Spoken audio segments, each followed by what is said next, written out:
Hello, this is Iyabo. How are you? I am recording this literally, I think 3 minutes after the Senate confirmed Brett Kavanaugh to the United States Supreme Court. And I know we've known this was going to happen since yesterday when the Judiciary Committee approved him. And so this week I decided to do a video newsletter instead of my regular written newsletter because I really wanted to for you to get a feel for me and where my head's at. And with each client I met with this week, it was very traumatic for them. People are really going through something over this issue of the Supreme Court. And it's not just women.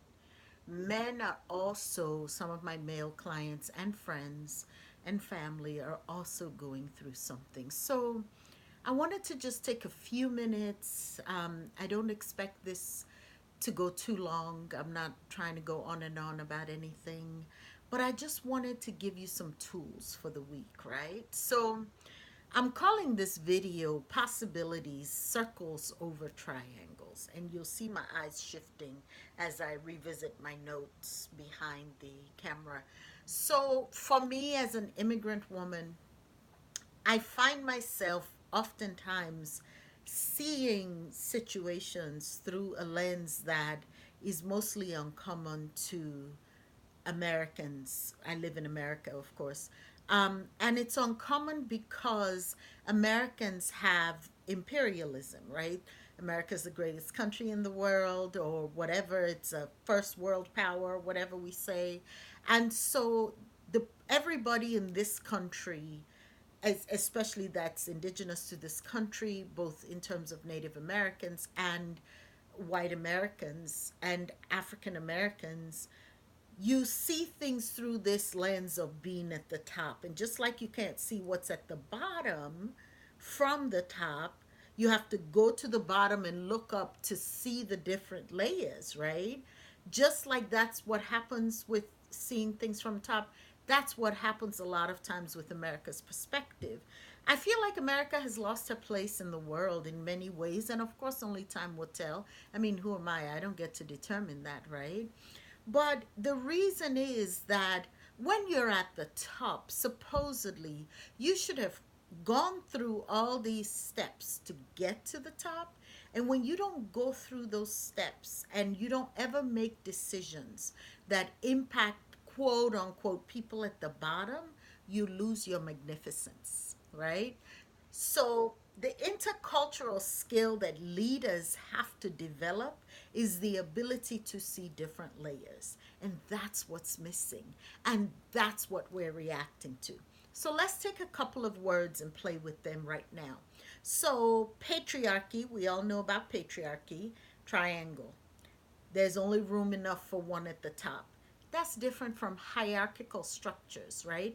Hierarchies are necessary in business, in families, mom and dad rule, that kind of thing. So there's a need for hierarchy. And hierarchy, those at the top in a triangular positive hierarchy, those at the top wield their power in favor of everyone within the triangle. However, the modern patriarchal triangle that we're looking at, folks at the top, they think there's a scarcity and that there's only room enough for one at the top, and the goal is to get to that top by any means necessary. And that's what we saw with Brett Kavanaugh. Whatever it took, it appeared to me that there was a lot he felt a certain sense of entitlement and was going to fight to be in that position to get that job because he was that was for him. Now, I want to talk about Collins for a second. A lot of people are saying she betrayed women. Well, did she? Did she, or was she just preserving her self interest? That's an important question to ask yourself. You cannot, when women are not a monolith, right? And just because she voted for him, I'm not in support of her, but I'm also not ready to demonize anyone who does that.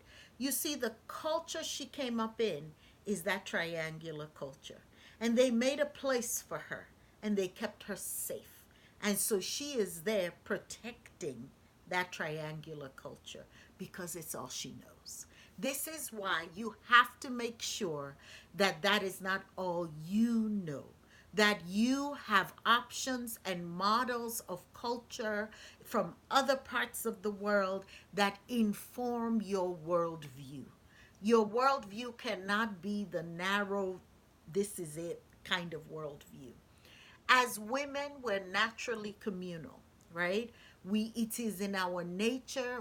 I don't know whether we're nurtured to be that way, but most women run families. A man could take off, the mother will still be there with the kid. She may hate it for every day she's doing it, but a lot of times in many situations you find the woman being the glue. I think of Rwanda and how the women have become farmers after the war that broke out in Rwanda, and because there was a loss of males in the culture, the women are farmers, the women are also making sure their kids get taken care of.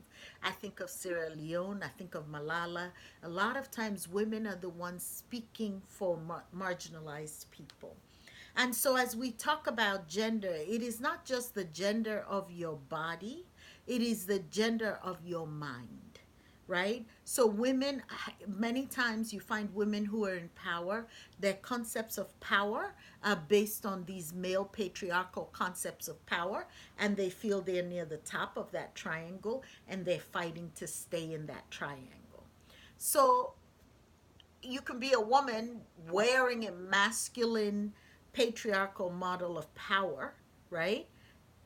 And you're still male in how you wield power. So one of the things I wanted to talk about is this word patriarchy, which puts men at the top of the pinnacle. It's about male ways of inheritance. It's about male ways of showing up in the world, and everything else is beneath, below, second class, marginalized. That's the problem with patriarchy, which is different from hierarchy, where, okay, this person is the boss, we look up to this person and we believe this person and we follow the instructions of this person, right? So you want to make sure you're distinguishing between the systems you're functioning in between patriarchy and hierarchy, right? Totally two different things. In hierarchies, there's a responsibility to those at the bottom. In patriarchy, there is not a responsibility to those at the bottom. You're constantly feeding your ego and those ahead of you to bring you up the sides of this triangle into the top. Now, for circles, right? Circles, equal footings, caring about each other, showing nurture, right? These circles do function in triangles, right? So in one of the things I've worked on this week with clients is women and men that want to embody a more circular dimension of leadership, but they are like, well, I work within this triangle. Yes, when you're working with your co-people, your team, the people you supervise, you work like this. When you look at the organizational structure and you need to report up the structure, you switch into this. As a leader, you've got to be able to flow between your triangular model of work and your circular model of work. Okay? In addition to the fact that the circular model evenly distributes responsibilities and care. That's why the circular model is important. The other thing is, I want us, and the reason I really, really, really want to harp in on this is you cannot destroy something with the same energy that created it. Let me repeat that. You cannot destroy something with the same energy that created it. And this is what concerns me. We're angry, we're smashing the patriarchy, we're doing all of that. Here's the problem. That's how the patriarchy oppressed us as women, me as a black woman, me as an immigrant. That is how the patriarchy has oppressed me. How can I now try and get in that position, be in the triangle, get to the top of it, and begin to oppress other people so I can stay up in that corner of my triangle? No, it doesn't work that way. Water puts out fire, sand puts out fire, wind makes fire bigger. You cannot destroy fire with fire. Our anger, as righteous as a lot, our anger is righteous. Our anger is righteous. The anger of the oppressed is righteous. Hear me clearly. But that anger is not where we take action from. If we do, we're going to be modeling the triangle. We have to begin to model the circle. And I want to talk next about what does that look like. The way we model the circle, because it's a different energy than the triangle, is by really getting in touch. So number one this week, I want you to notice, you can take one of these questions for each day of the week, okay? I want you to notice your binary thinking. It must be A or B. And we all know the alphabet. There's a lot of letters from C on to Z. Get out of binary thinking. Get out of having to have it right. Get out of feeling victimized. Get out of, because in a victim situation, there's an oppressor and there's a victim. We don't want to be victims, right? And so if we leave that victimhood on the plate, move away from it, get out of that binary either or victim, prosecutor, persecutor, get out of that. Get out of that. Get out of binary thinking. I want you this week to pay close attention to where you're getting into binary thinking. When you leave binary thinking alone, it doesn't mean you accept one versus the other. That's not what it means. It means you're not caught up in the drama of that situation, okay? That's why it's important to move away from binary thinking. Second, revisit your values. Who are you? What do you stand for? Why is this injustice speaking to you so solidly? I want you to pull away from that. Pull away, draw down into, figure out your top three values this week. Each day, ask yourself, what am I doing with my values today? How am I showing up in the world with my values? Have I been a person of justice? What does justice mean to me? What does kindness mean to me? Stay within the parameters of your values for you. You make it stronger and bigger. You change energy with that. The third thing I want to ask you, and please, all of this is for men and women, okay? The third thing I want to ask you is, what is it about you, whether you're a man or a woman, that is truly and wonderfully and divinely feminine, right? So feminine energy is about receptivity. It's about nurture. It's about our bodies are incubators. So we hold a lot of creative energy. Creative energy.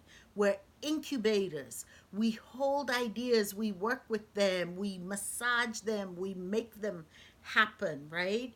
We receive. We're receptors. Where our body, with the female form, is designed to receive, right? But the female form is also a lot about pleasure and joy, okay? So these esoteric concepts, I want us to embody them and show up in the world with them. There is a place for masculine energy. If you know me, you know I'm always talking about my father and masculinity and how wonderful it is. But I want you to also think about that masculine energy is about getting stuff done, but the feminine energy is what feeds the getting stuff done. It's where the values are and how we do what it is that we do. And every person, male or female, has both. You can call them whatever words you want. Your introverted aspects versus your extroverted aspects. You can call them whatever you want, but those two things work together to create effective change and results in the world, okay? The next thing, so don't overlook those aspects of feminine energy, because that's where we're going to pull a lot of power right now to make the changes we're trying to make. I talked about oppressions last week, and I said the oppressor, to heal oppressions, the oppressor and the oppressed must discover their wholeness. Now, I am not saying that if you're an oppressed person, you have to wait for your oppressor to fix things for you to get your healing. No, no, no. If you look at oppression as a dance, for that oppression to heal, the oppression shows up for a reason. And for the underlying reason to heal, both parties must heal. However, back to you. If you are in a situation where you felt oppressed, your healing comes out of you disengaging from the dance. When you don't show up at the dance, you cannot be managed by the oppression. So that's the piece I want to make sure you get this week. Leave the dance of oppression, move away. It is uh, oppression is an unhealthy way of claiming that something belongs to you, right? People that oppress take what doesn't belong to them, and they do it in a very unhealthy way because they don't understand their own power, that they can get what it is they want without having to take it by force. So let's not forget there's a deficiency with all of that. The next thing, we since we cannot tolerate any oppression anymore in our lives, we need to recognize that we are encoded with it because we live in oppressive systems, right? So we have to be highly intentional about deconstructing what oppressive systems look like in our own lives. How have we participated in oppressive systems? And we need to begin to address that. And this week, I want you to also ask yourself, how are you wielding male concepts of power, outdated, outmoded concepts of power, and as force, as power over, that I have to exert this power over other people, otherwise, I have no power. You have to deconstruct that in you. We all do it to a certain degree, okay? The issue is, to which degree do we do it? Let's work towards erasing all the degrees of it. The last thing is, I want you to introduce circular concepts of power into your space this week. As leaders in your workspace, how can you share power with others? Inviting someone's opinion, that's not enough. Taking on that opinion, learning who your people are, valuing them beyond dollars and cents, critical, critical, critical.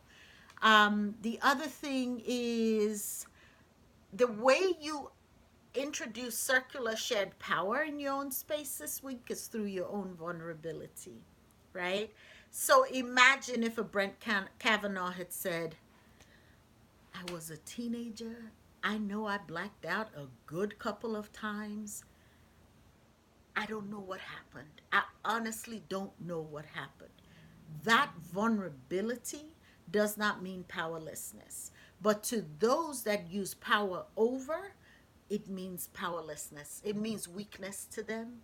Whereas to those of us that have worked on shared power and power within, we know that we know that we know that our vulnerability is our strength. Our vulnerability is our strength. Shout out, shout out, shout out to Dr. Christine Beasley Ford, who was vulnerable and strong and courageous. Shout out, she spoke for all of us. The last thing I want to ask you to do this week is focus on self care. What does self care look like for you today?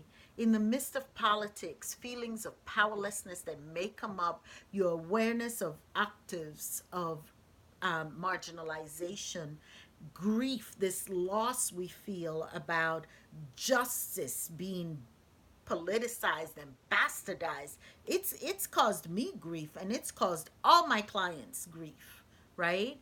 I want you to focus, to be gloriously selfish and focus of taking care of yourself in the best possible, healthiest way. That's my assignment for you this week. It's been lovely sharing with you. My name is Iyabo Onipede. Visit me at coachiyabo.com and share with me how you're doing self care this week. Peace.